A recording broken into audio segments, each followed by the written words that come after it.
My name is Matthew Walker. I am a professor of neuroscience and psychology at the University of California, Berkeley, and I am the author of the book, Why We Sleep. We certainly know that a lack of sleep will actually prevent your brain from being able to initially make new memories.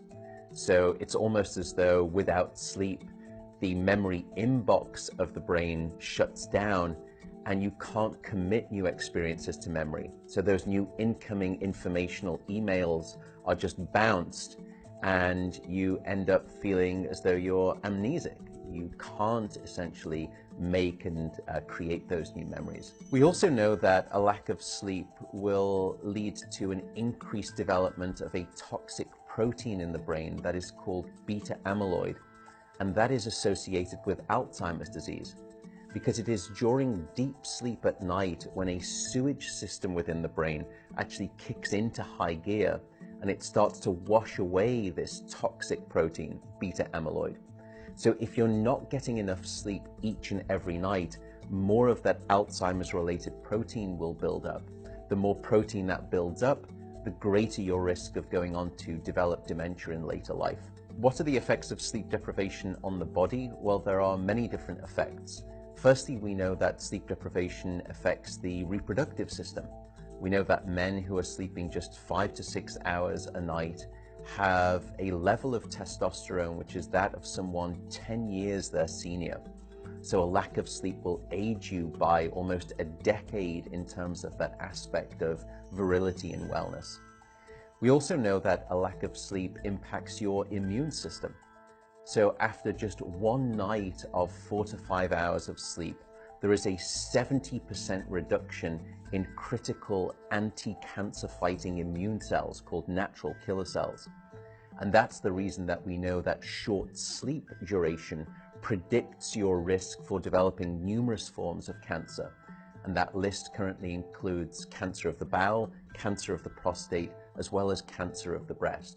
In fact, the link between a lack of sleep and cancer is now so strong that recently the World Health Organization decided to classify any form of nighttime shift work as a probable carcinogen.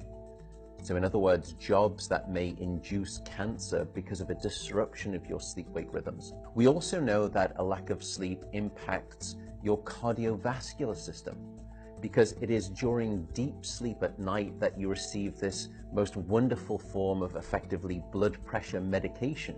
Your heart rate drops, your blood pressure goes down.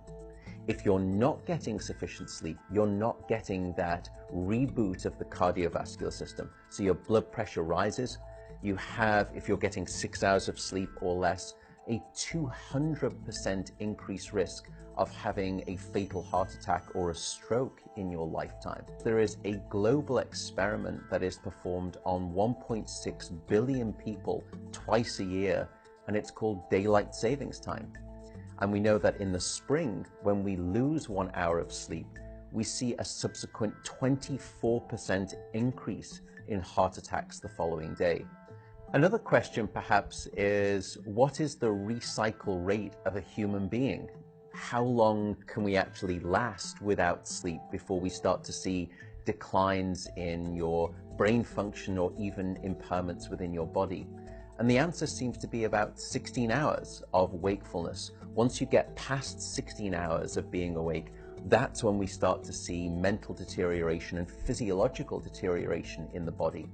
We know that after you've been awake for 19 or 20 hours, your mental capacity is so impaired that you would be as deficient as someone who is legally drunk behind the wheel of a car. So if you were to ask me what is the recycle rate of a human being, it does seem to be about 16 hours, and we need about 8 hours of sleep to repair the damage of wakefulness. Wakefulness essentially is low-level brain damage.